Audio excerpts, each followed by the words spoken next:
Students problem solve करते हैं। Conservation of energy stated. हमारे पास स्टेटमेंट है, a diver weighing 750 newtons dives from a boat 10 meters above the surface of the pool of water. Use the conservation of mechanical energy to find his speed at a point 5 meters above the water surface, neglecting friction. अब इस statement के मुताबिक मैं आपको एक diagram दिखाती हूँ students. जैसे कि मैं आपको इसको स्क्रॉल करके हम डायग्राम को इधर ले आते हैं। ये स्टूडेंट्स हमारे पास एक ड्राइवर की जो है डायग्राम है, जिस मतलब कि जो कि एक वुडन वुडन जो हमारे पास ब्लॉक है उसके ऊपर स्टैंड किए हुए हैं। ठीक है, और उसके ऊपर वहाँ से वो जो है वो जंप लगाने की कोशिश कर रहा है। और इसकी जो हाइट है, यानी कि height from the surface of the pool, यानी कि जिस तरह से सरफेस ऑफ द पूल को अगर मैं येलो लाइन से शो कर दूँ, ये हमारे पास सरफेस ऑफ द पूल है, यानी कि वाटर की जो सरफेस है, वहाँ से जो वुडन ब्लॉक जो है, यानी कि जिसके ऊपर उसने बोर्ड जो है जिसके ऊपर उसने स्टैंड किया हुआ है, वहाँ तक का जो हाइट है हमारे पास वो कितनी है स्टूडेंट्स, हमारे पास 10 मीटर्स की है। अगर इसको मैं H1 का नाम देती हूँ, H1 जो है हमारे पास कितनी है स्टूडेंट्स, 10 मीटर्स। ठीक ठीक। और फिर उसके बाद जो है जब वो यहाँ से फॉल करेगा, यानी कि नीचे की तरफ गिरेगा, तो फिर at the distance of 10 metres, जो है उसकी वेलोसिटी कितनी होगी वो हमने कैलकुलेट करनी है। अब हम जैसा कि हम जानते हैं स्टूडेंट्स के जो इस डाइवर है इसका वेट जो है, यानी कि डब्ल्यू जो है वो डाउनवर्ड डायरेक्शन में एक्ट कर रहा है, और उसकी वैल्यू भी हमें गिवन है, यानी कि डब्ल्यू जो है वो हमारे पास कितना गिवन है, 750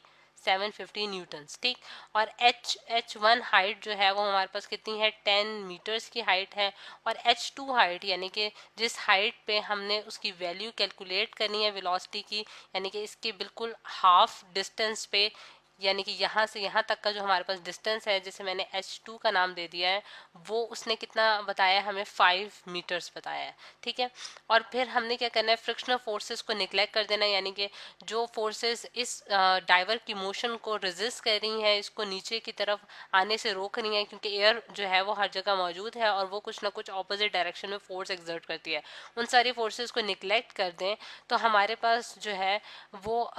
इस पॉइंट पे, यानी कि एट पॉइंट, अगर हम इनको पॉइंट्स भी दे देते हैं ताकि हमारे पास समझना आसान हो सके। अगर ए पॉइंट वो पॉइंट है जहां वो बोर्ड के ऊपर स्टैंड किया है डाइवर, और ये पॉइंट जो होगा यानी कि मिड पॉइंट, यानी कि बी पॉइंट पे, यानी कि जब वो 5 मीटर्स का डिस्टेंस ट्रेवल कर लेगा वो हमने बी पॉइंट कह दिया, और सरफेस ऑफ द पूल जो है वो हमारे पास सी पॉइंट है। ठीक। तो बी पॉइंट पे हमने उसकी वेलोसिटी की वैल्यू जो है उसको हमने कैलकुलेट करना है, यानी कि V2 की वैल्यू हम कैलकुलेट करेंगे, और जबकि V1 की वैल्यू जो होगी, यानी कि एट पॉइंट ए जो है उसकी जो वेलोसिटी है वो क्या है हमारे पास, V1 इज इक्वल टू 0, क्योंकि ये रेस्ट की पोजीशन में है। और एट पॉइंट बी जो है वो उसकी वेलोसिटी जो है वो हमने V2 से रिप्रेजेंट की है, जो कि हमने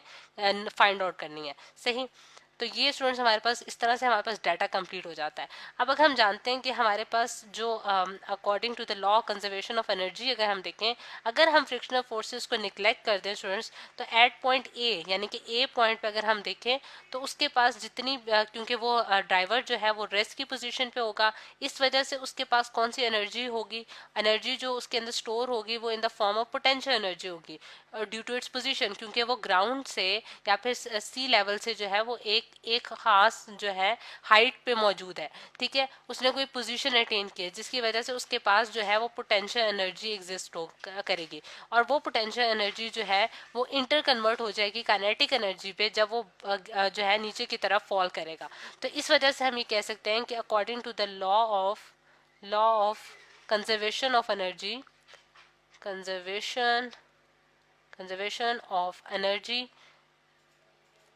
हम ये लिख सकते हैं कि हमारे पास जो पोटेंशियल एनर्जी है वो काइनेटिक एनर्जी के बराबर आ जाएगी, यानी कि जितनी पोटेंशियल एनर्जी उसके पास एट पॉइंट ए थी, एट पॉइंट भी मैं लिख देती हूँ, एट पॉइंट ए उसके पास जितनी at point at point A जो उसके पास पोटेंशियल एनर्जी है वो इक्वल होगी किसके, kinetic energy at point B, यानी कि बी पॉइंट पे, जबकि उसके पास वो अपने मिड वे में है, यानी कि उसने हाफ डिस्टेंस ट्रैवल किया है, तो उसके पास इस पॉइंट पे जो है उसके पास काइनेटिक एनर्जी होगी क्योंकि वो मोशन परफॉर्म कर रहा होगा। ठीक है, और पोटेंशियल एनर्जी का स्टूडेंट्स हमारे पास क्या फॉर्मूला होता है, mgh होता है। ठीक है, और हाइट जो है क्योंकि वेरी कर रही है वो हम अभी इसको हम एक्सपैंड करके लिखेंगे, यानी कि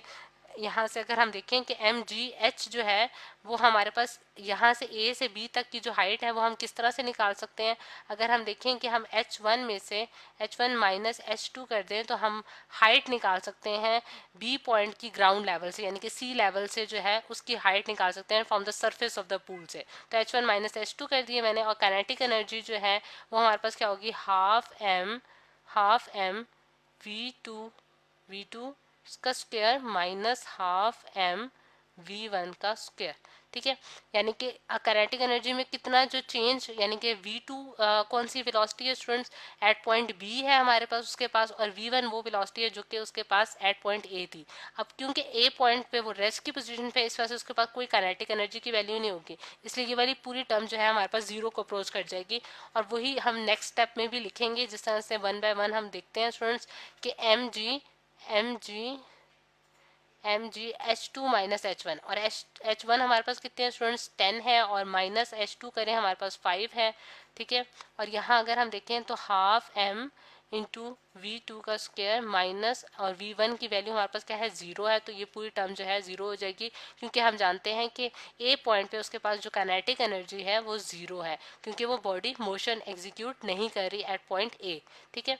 अच्छा अब ये चीज़ हमारे पास, अब इसमें अगर हम देखें स्टूडेंट्स कि हमें m की वैल्यू नहीं मालूम, लेकिन हमें वेट दिया गया है, यानी कि w की वैल्यू हमें गिवन है जो कि 750 न्यूटन्स है। तो हम इसमें से जो है वो m की वैल्यू निकाल सकते हैं, क्योंकि w का फॉर्मूला हमारे पास क्या होता है, mg होता है, mg इज इक्वल टू 750, और g जो अगर मैं m की वैल्यू निकालना चाहती हूँ तो g को मैं डिवाइड कर दूंगी राइट साइड पे जाके, और g की वैल्यू हमारे पास कितनी होती है, 10 मीटर्स पर सेकेंड स्क्वायर। तो मेरे पास कितना आंसर आता है स्टूडेंट, 750 डिवाइडेड बाय 10, तो मेरे पास m की वैल्यू आ गई 75 kg। ठीक है, 75 kg हमारे पास इसकी वैल्यू आ गई है। अच्छा अब अगर हम देखें कि m की वैल्यू तो हमने निकाल लिया स्टूडेंट्स, तो m की वैल्यू हम अबव इक्वेशन में पुट कर देंगे और आंसर को निकालने की कोशिश करेंगे। m की वैल्यू 75 आ गई,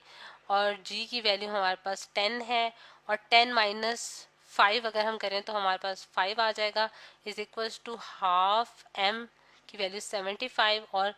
V2 का स्क्वायर हमने कैलकुलेट करना है। ठीक, तो अब इसको मल्टीप्लाई करते हैं, 750 मल्टीप्लाई बाय 5, तो हमारे पास आंसर 750